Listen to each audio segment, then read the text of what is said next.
Welcome to Look Again. Today's episode is going to be different than any other. I'm not used to being on this side of the microphone to talk about my life and the way serious mental illness has impacted me on a personal level. But the time has come. You right now get to be a part of a very real and candid conversation. It will describe scenes of mental illness, and we will talk about death. So sensitive listeners, please be aware. And joining me today is a very special guest. I have the great honor of introducing you to my mother, who joins us from Calgary. My mom, otherwise known as Linda, is one of the strongest people I know.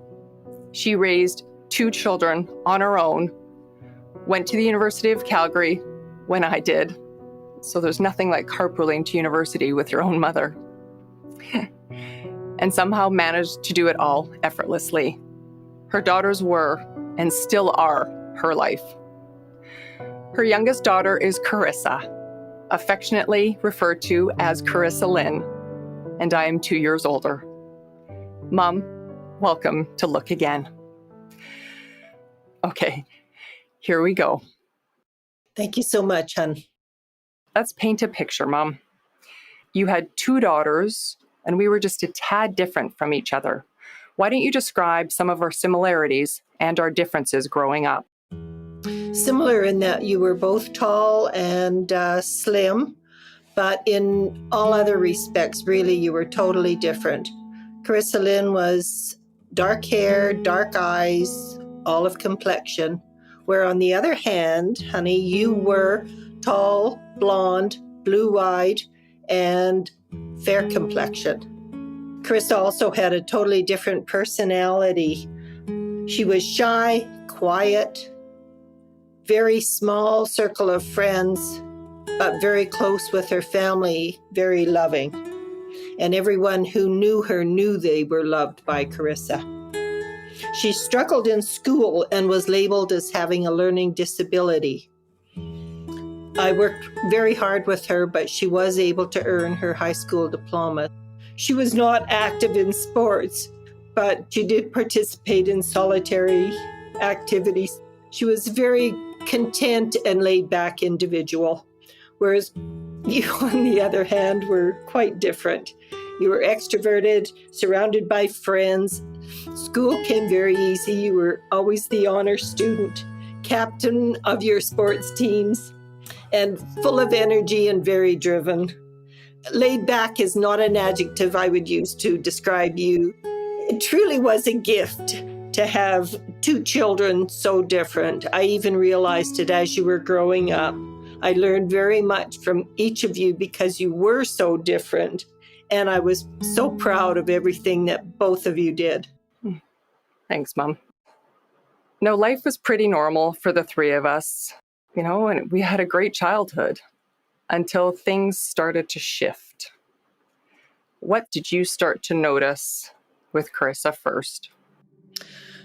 I think the symptoms were there from a very early age, but I just recognized it as being different personality types in that she did keep to herself a lot and was a very shy person. However, when things started to change, her personality traits shifted as well. There were angry outbursts which she had never had before. She withdrew even more, and then she started smoking cigarettes, which led to smoking pot. While Carissa was in this state, she decided to travel to South America. I was very proud of her for wanting to do this and branching out on her own. However, I was very worried at the time. She left her apartment in Calgary to travel to Guatemala and the rest of South America. And when we stepped into her apartment, that's how sick we realized she was. Why don't we talk about what we saw on those apartment walls? Yeah, that was certainly a very stressful time. When we went into Carissa's apartment, the walls were absolutely covered with writing. There was poems, there was names, there was phone numbers, there was grocery lists, drawing. The walls in her apartment needed to be painted in order to get her damage deposit back. That's when we realized the extent of her state of mind. So, Mom, now let's talk about what it was like for you to see your daughter and for me to see Carissa changing. And I guess I'll start. For me, I noticed physical changes with her. I noticed her eyes. She's always had dark eyes, but I noticed her eyes were becoming much darker. And she went from being this very gentle and quiet and loving person, almost to a fault, to being so angry, and everything seemed to upset her. And it was also really hard for me, Mom, to see the way that she treated you. She treated you awful. And I just went into protection mode. And for me, I didn't really understand, but I tried so hard to understand what she was going through. She was talking to herself. It was obvious that she was hearing voices. She was paranoid. People were chasing her. There was a fly on the wall. That must be a camera, that she was being watched, followed, being told to do things like set the house on fire. And remember, we also found her laying on that busy road. Right. Yeah.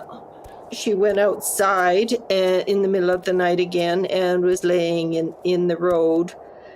And it was that time that I did contact the police, and they took her to hospital for an assessment. And then when she did go to hospital, she would tell anyone in the psych department that she was adopted. She didn't have a mother. She didn't have a sister. There was a lot going on. Mom, the strength that you showed and the difficulty that you went through in working with the police to get her taken in. She did not want to go to hospital. She absolutely refused. She believed she was not ill. When she finally got into hospital, we were given a diagnosis of schizoaffective. She was 28 years old. And then after that initial hospital stay began a roller coaster ride for 16 years. And in those 16 years, she was also missing for 4 of those years. And that time, even now, is still so difficult to comprehend. When a loved one who is very ill, we didn't know where she was. I think it's really important to point out that Carissa did not acknowledge she was ill. And because of that, she chose not to get treatment, which is why it made it that much more difficult when she was living on the streets and missing for those 4 years. So I know for me, I was angry, I was hurt, I was worried, and I just didn't understand. This 16 years, it's difficult to even describe. There were several times that I needed to request a judge to what's called certification. So he would ask the police then to come and pick her up, take her to hospital for assessment. So time and time again, she would either leave hospital of her own accord as soon as the certification papers were lifted. And other times she went AWOL on a locked unit. Chris was very smart and could definitely find her way out with an open door when a visitor left or whatever. But several times during that time, she would be missing. The 4 years that she was a missing person was again just a very difficult time because we had no idea where she was, and the fact that we knew she was severely ill. There really are no words to describe the feeling of not knowing where she was. Was she warm? Did she have food? Was she being taken care of? Knowing that she was impacted with the drug use as well. So she was on the streets and with people that, of course, we didn't know, extremely difficult time. It was just a never-ending cycle, it seemed at the time. As you said, Mom, it was just an absolutely horrific time in our lives. And people have asked me, how did you cope? And as you and I both know, we don't really publicly talk about this. So the fact we're doing a podcast, Mom, shows we've come a long way. True. Yeah, how true. A lot of it was that you and I were extremely close. If I was on a call with the police or the missing person or the judge, with every single movement, I passed along to you. But I think our close contact with one another kept me sane. And I would agree with that. It brought us closer. And even though we lived in different cities at that time, we saw each other a lot and made a point to see each other a lot. And we escaped, and we fully acknowledged that's what it was, that we would always go on trips together. It was as if the holidays were just too much to bear. Yeah, we couldn't spend Christmas with family anymore. We didn't feel that we were a family because we just couldn't handle the whole Christmas scene. It wasn't the way it should be. Everything had completely shifted. Now, Mom, I wish I could say that I don't know what it's like, but I do. I went through it with you, but you lived it as a mother. You have 2 daughters. One would be considered successful by society's standards, while your other daughter, with the same parents, the same environment, raised in the same home, ended up with a serious mental illness and lived on the streets of the downtown east side in Vancouver. And even though we talked about the genetics of schizophrenia in an earlier episode this season, and I understand the science and the data behind it, I still find myself struggling to wrap my head around this. Mom, how do you cope with the fact that Carissa and I ended up on such different paths in life? Yes, it's almost too hard to comprehend. I still go over things in my mind and what I could have done, what should I do, what could I have done differently? And then I try and say, well, you did the best you could at the time, but it's sort of a never-ending struggle. It shows how little we know truly about schizophrenia. Like you say, the same genetics, the same environment, same parents, and totally different outcomes. We have to take a little break here to remind our listeners about Look Again, but we'll be back. You're listening to Look Again, Mental Illness Reexamined, a podcast brought to you by the BC Schizophrenia Society and BC partner organizations. I'm your host, Faydra Aldridge. This podcast would not be possible without the support of the entire community. From the bottom of our hearts, we want to thank you for caring about mental illness. Together, we truly can make a difference.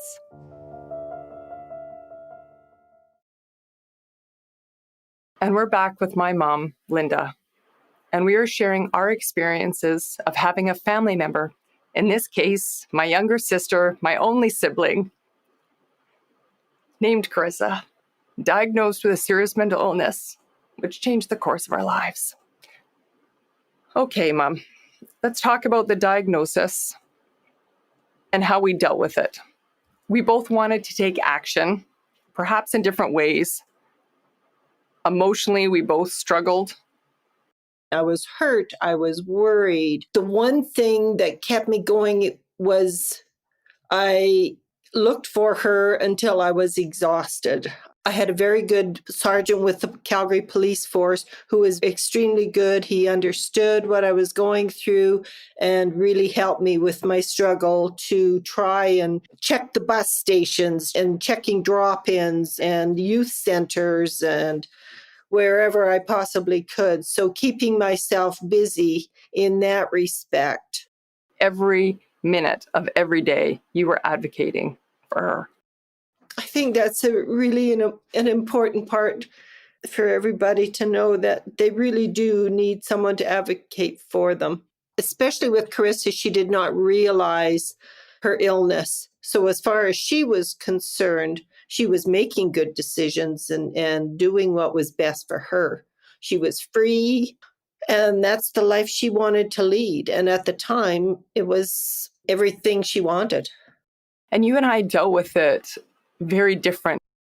I was living in a different city, working full time, and I was so angry. I just couldn't understand where this sweet, loving, kind, compassionate individual went. And I also wanted to protect you. Carissa did display signs of anger and signs of violence and had portrayed that violence towards you at times. And it was really hard to see. And yeah, I missed her. And I knew that Carissa would never in a million years hurt our mother. But what I didn't know was this illness. So even though I knew Carissa would never hurt our mother, I knew this illness could. And that's what scared me. And as you and I both know, unfortunately, we do not have a happy ending to our story. Because in March of 2019, we were told that Carissa's body was found on Vancouver Island in her car. So let's rewind and talk about that awful day. You know, it was strange that day. I was sitting at the kitchen table with my iPad having a cup of coffee and answered the door, and the policeman was standing there, and he just looked at me and he says, "Can I come in for a minute?" And nothing even clicked. I don't know where I was. And I said, "Sure." And I was walking down the hallway and it hit me, and it was like, "Oh my gosh, Carissa Lynn." And I said, "Is she okay?" And that's when he told me, "I have some news." So we talked for a few minutes, and then I phoned you, sweetheart. And our whole world collapsed at that moment. Yeah. So diagnosed at 28, passed away in March. She had just turned 44. She was found Vancouver Island, and her body was in her vehicle. And she died alone. March 2019 was not that long ago. No, it wasn't. And, you know, people always say to me that time heals all wounds. But I completely disagree with that statement. At least for me, time may cover up the wounds, and it may make the wounds less visible, but the scars will always be there. Time, unfortunately, cannot heal all wounds. You just learn to accept the reality, to embrace the memories. And learn to live with that pain. Yep, learn to live with the pain and cherish those every day that are in your life. Now let's talk about telling people about Carissa's diagnosis and the role that stigma played in telling other people that your daughter, my sister, had schizophrenia. It played such a huge role when somebody has a chronic illness, Parkinson's or cancer. Society will openly discuss and talk about it and share what a loved one is going through. But if a loved one has schizophrenia, people just shy away from it because they don't know what to say. They don't know how to react. They don't know the symptoms and what's involved, like the hospitalizations and the odd behaviors. It's very difficult for people to know what they're going through and what you're going through. And Mom, you were a mental health social worker. You worked in this field, and that's why with what you and I went through, with your knowledge and my knowledge, and the difficulties that sometimes felt insurmountable, you were educated in this area, and we still struggled a lot. Oh my goodness, you know what? It was like I just had no concept of what parents and people who have a loved one who is so ill, have any serious mental illness. My work did not equip me for what I dealt with. No matter how much knowledge or experience or skill you have in dealing with it, it doesn't equip you to deal with a loved one. I even went through a period when Carissa was missing where I wouldn't even tell people that I had a sister. And it wasn't because I was embarrassed of her. It was almost just too painful to bear. And then a transformation happened, and I realized that I had to face it. I wanted to learn more. I wanted to dive in and deal with it. And an opportunity for the CEO of the BC Schizophrenia Society came up, and I applied, and the first interview was the day we found out that Carissa passed away. And the day of her service was the day I found out that I got the job. Carissa did play a huge role in this, and it drove me to want to make a difference and get involved in an area that I'm obviously extremely passionate about. And I know without a doubt that my younger sister played a big role in making this happen. And if I could give any advice to siblings, if you can relate at all to my story, I would say remember to take care of yourself, create boundaries. And I think another thing is to truly remember and believe that this illness is not their fault. It wasn't anything that they did or the family didn't do. This was not their fault. Mom, I am so grateful that you decided to do this podcast with me. It speaks to your bravery and your ability to be able to express yourself, to hopefully help other people that are going through a similar situation right now. And the reason I chose to shine the light on this topic and discuss my personal story about my beautiful sister is because I want to do my small part to increase awareness about serious mental illness. Schizophrenia does not happen to people out there. It happens and affects almost every person in some way. 1 out of 100 people is not rare. And I am so truly grateful to you, Mom, that you had the courage to advocate for her all those years. And now you have the courage to talk about her, to celebrate her life,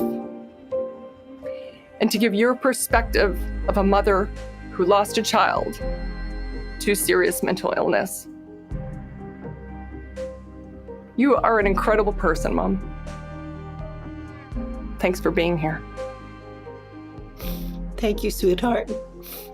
Love you. Love you too. And thank you to our listeners for being a part of this conversation. Please share this story and let's keep talking about serious mental illness. The fact it can happen to anyone, anywhere. I heard a saying that has stuck with me. Visibility and awareness is the path to normalization. I truly hope we can get there one day. This podcast is brought to you by the BC Schizophrenia Society and the BC Partners for Mental Health and Substance Use Information. We're a group of nonprofit agencies providing good quality information to help individuals and families maintain or improve their mental well-being. The BC Partners members are Anxiety Canada, BC Schizophrenia Society, Canadian Institute for Substance Use Research, Canadian Mental Health Association's BC Division, Family Smart, Jesse's Legacy, a North Shore Family Services program, and Mood Disorders Association of BC, a branch of Lookout Housing and Health Society. The BC Partners are funded and stewarded by BC Mental Health and Substance Use Services, an agency of the Provincial Health Services Authority. For more information, visit heretohelp.bc.ca.